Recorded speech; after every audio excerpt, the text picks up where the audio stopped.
আহো বাতিজা আহো। ব্রেকিং নিউজ, এবার শাকিব খানকে টেক্কা দিতে নতুন রূপে আসছে চিত্রনায়ক আমিন খান। দুর্দান্ত তার ফিটনেস, নজরকাড়া তার লুক, হঠাৎ করেই হাজির হলো পুরনো এই নায়ক। জানা যায় প্রায় অনেক বছর পর একটি বিজ্ঞাপনে কাজ করলেন এই নায়ক। বিজ্ঞাপনটি প্রকাশের সাথে সাথেই নজরে আসেন তিনি, যেখানে তার ফিটনেস পুরাই দুর্দান্ত, দেখে প্রশংসায় ভাসাচ্ছেন অনেকেই।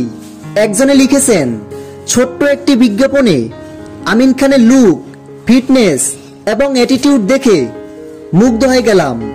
নিশ্চয়ই আমিন খান অভিনয় পারে না, নয়তো ফিটনেস খারাপ, নয়তো চেহারা খারাপ, নয়তো তিনি ডিজিটালে চলে না। তা না হলে তাকে কাজে লাগানো হচ্ছে না কেন?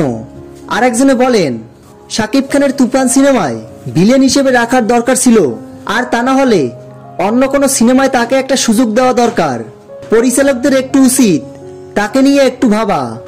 তো ভিউয়ার্স, আমিন খানের এমন দুর্দান্ত ফিটনেস দেখে আপনাদের কেমন লেগেছে কমেন্টে জানিয়ে দিন আপনাদের মূল্যবান মতামত।